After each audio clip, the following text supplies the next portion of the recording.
Ever had a new job that immediately threw you a curveball? I started my new role at Sterling Corp with all the usual first-day jitters. The office was sleek, the people seemed professional, and my cubicle was identical to 100 others. It was exactly the kind of predictable corporate environment I'd sought after years in chaotic startups. My manager, Brenda, gave me the rundown. Quarterly reports, budget analysis, TPS reports, the works, all very standard. Then came Wednesday afternoon. At 2 p.m., an email popped up. Mandatory Zen Flow movement in Conference Room B. Activewear encouraged. My eyebrows nearly flew off my face. Zen Flow movement? This was a financial services company. I looked around and everyone else was already subtly changing into tracksuits or stretching pants. I definitely did not pack activewear for my first week at a corporate job. I quickly changed into some slightly less restrictive slacks and a loose top, feeling completely out of place.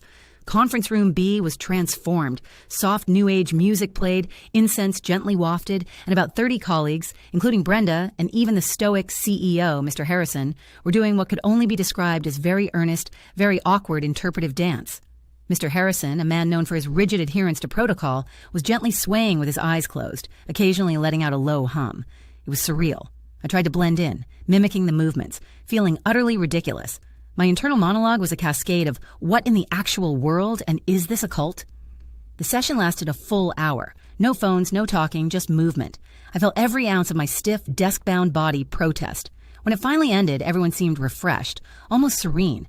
They chatted normally as they changed back into their business attire, as if they hadn't just been collectively mimicking a flock of very confused flamingos. The next Wednesday, I came prepared. I brought a pair of old yoga pants. I still felt awkward, but less so. By the third week, I found myself anticipating it, not with dread, but with a strange, almost morbid curiosity. I still couldn't quite nail the expressive release Mr. Harrison sometimes called for, but I did notice something. For that 1 hour, my brain shut off the constant stream of numbers and deadlines. My shoulders, usually hunched from hours at a keyboard, actually loosened.